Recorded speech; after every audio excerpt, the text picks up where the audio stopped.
আসসালামু আলাইকুম। আমি ফারজানা করিম বলছি পর্তুগালের লিসবন থেকে। তো আজকে আমি একটা বিষয় নিয়ে ভিডিও বানাচ্ছি। সেটা হচ্ছে ভিসা অ্যান্ড ট্রাভেলের পক্ষ থেকে আপনাদের জন্য আমাদের কিছু সেবা এক্সটেন্ড করা হয়েছে। সেটা হচ্ছে বিবাহ সংক্রান্ত।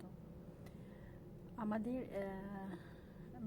একটা বিষয় জানতে হবে যে অনেকেই আছে যে কম পয়সা এবং খুব সহজে খুব দ্রুততম উপায়ে এখানে আসতে চায়, পর্তুগালে আসতে চায় এবং পর্তুগালে সেটেল হতে চায়। সেটা একটা উপায় আছে। আরেকটা হচ্ছে যে যারা অলরেডি পর্তুগালে চলে এসেছেন কিন্তু অনেকেই চাকরি পাচ্ছেন না, অনেকেই ব্যবসাও করতে পারছেন না, টাকা পয়সা নেই, যা নিয়ে এসছেন সব শেষ হয়ে গেছে। সেই ক্ষেত্রে আপনাদের জন্য সবচেয়ে সহজতম উপায় হচ্ছে পর্তুগিজ কোনো নাগরিককে বিয়ে করে তার পাসপোর্টের আন্ডারে ডিপেন্ডেন্ট হিসেবে আপনার পাসপোর্ট অ্যাপ্লিকেশন করতে পারেন। তো এটা খুবই সহজ একটা প্রক্রিয়া এবং এটাই আমি যতগুলো প্রক্রিয়া নিয়ে কাজ করেছি, যেমন 88 আর্টিকেল 88-এ ট্যাক্স দিয়ে, তারপরে হচ্ছে আর্টিকেল 89-এ অ্যাক্টিভিটি ওপেন করে ট্যাক্স দিয়ে যে কার্ডের জন্য অ্যাপ্লিকেশন করা হয়, এগুলো অনেক লেন্দি একটা প্রসেস। কিন্তু যদি কেউ কোনো পর্তুগিজ নাগরিককে বিয়ে করেন, পর্তুগালের নাগরিকত্ব পাওয়াটা তার জন্য খুবই সহজ হয়ে যায়। এবং সেই ক্ষেত্রে আমাদের কাছে আছেন দক্ষ লয়ার, যিনি বিয়ে রেজিস্ট্রি থেকে শুরু করে কোন কোন ডকুমেন্টস বিয়ের জন্য প্রয়োজন সেগুলো সেবা দিয়ে থাকে। এখন আসি যে কেন এই বিষয়টাকে আমি তুলে ধরেছি। কারণ আমরা আসলে তৃতীয় বিশ্ব থেকে এসেছি। এখানে আমরা যতটাই দক্ষ হই না কেন, যতই আমাদের কর্মক্ষমতা ভালো হোক না কেন, কিছুটা হলেও বৈষম্য আমাদের মধ্যে থাকবেই। এটা একটা স্বাভাবিক ব্যাপার এবং সেটাকে মেনে নিয়েই আমাদের এগোতে হবে। তো বিষয়টাকে অনেকেই হয়তো নেগেটিভলি নিতে পারেন যে এটা কেমন কথা যে আমরা নাগরিকত্ব পাওয়ার জন্য বিয়ে করব। কিন্তু যখন মানুষ বিদেশে আসে এবং যখন তাদের কাছে কোনো উপায় থাকে না, তখন এই বিষয়টা তো সামনে চলেই আসে।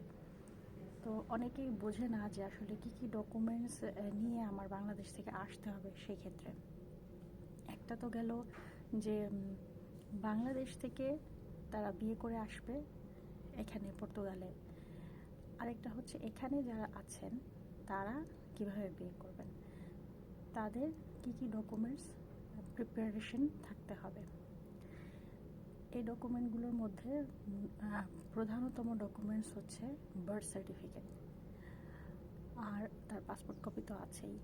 বার্থ সার্টিফিকেট এবং তার এখন ম্যারিটাল স্ট্যাটাস কী, তিনি কি ম্যারিড, আনম্যারিড, নাকি তিনি ডিভোর্সি, নাকি তিনি উইডো। তো এই বিষয়গুলো মাথায় রাখতে হবে যদি কেউ বিয়ে করে নাগরিকত্ব পেতে চান। তো এই সার্টিফিকেটগুলো কিন্তু তাকে আনতে হবে বাংলাদেশ থেকে, অথবা অন্য কারো মাধ্যমে করিয়ে সে আনতে পারবে। তো এই ক্ষেত্রে যদি কারো ডকুমেন্টেশনের সাপোর্টের প্রয়োজন হয় তাহলে আমি সেটা করে দিতে পারবো, কোনো সমস্যা নেই। কিন্তু আমার পরামর্শ হচ্ছে যে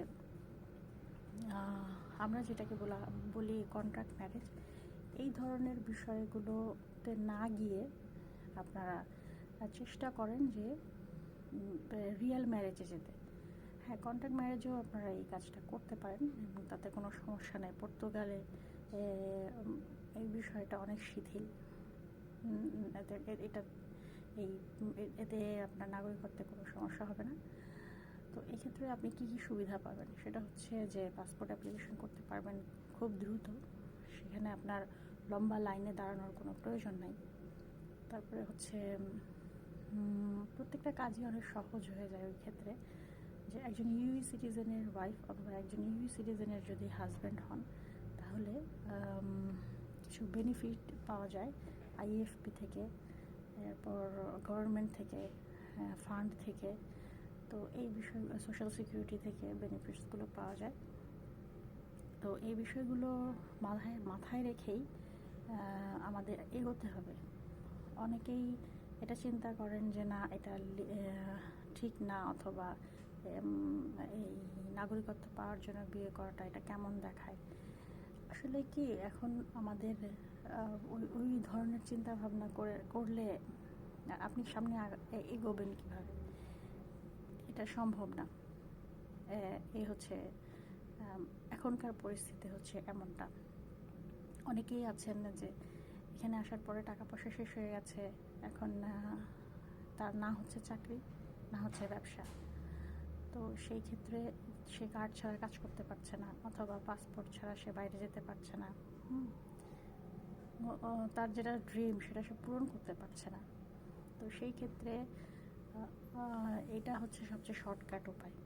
যাদের ইচ্ছা তারা এই শর্টকাট উপায় অবলম্বন করতে পারেন। আর যাদের মন চায় যে না, আমি লাইনে দাঁড়াবো এবং অনেক কিউ পার হয়ে বছরের পর বছর অপেক্ষা করে তারপরে কার্ড নিব, তাদের বিষয় আলাদা। আমি জাস্ট সাজেস্ট করতে পারি যে এই যতগুলো প্রক্রিয়ার মধ্য দিয়ে আমার ক্লায়েন্টরা গিয়েছে, তার মধ্যে সবচেয়ে সহজতম পদ্ধতি মনে হয়েছে আমার কাছে যে বিয়ে করে নাগরিকত্ব নেওয়া পর্তুগালে। তো এই বিষয় সম্পর্কে যদি কারো কোনো সাজেশন আমার কাছ থেকে নেওয়ার থাকে, তাহলে আমার সাথে যোগাযোগ করতে পারেন। আমি ডেসক্রিপশন বক্সে দিয়ে দিচ্ছি লিংক, আমার ফেসবুক লিংক, এবং আপনার কী কী ডকুমেন্টস দরকার সেই সংক্রান্ত বিষয়ে আমাদের দক্ষ লয়ার আছেন, তিনি এগুলো সব প্রিপেয়ার করে দিবেন। তো আজকের মতো এখানেই আমি বিদায় নিচ্ছি। আর এই বিষয়টাকে অনেকে একটু বিতর্কিত মনে করেন। আর যদি বিতর্কিত মনে করেন বা আমার কথায় যদি কোনো ভুল থাকে, তাহলে ক্ষমা সুন্দর দৃষ্টিতে দেখবেন। আর ভিসা অ্যান্ড ট্রাভেল চ্যানেলটিকে সাবস্ক্রাইব করে দিবেন। আর এই চ্যানেলের সাথেই থাকবেন। আমি নতুন নতুন আপডেট এবং নতুন নতুন পরামর্শ নিয়ে আসবো আপনাদের সামনে। আল্লাহ হাফেজ, আসসালামু আলাইকুম।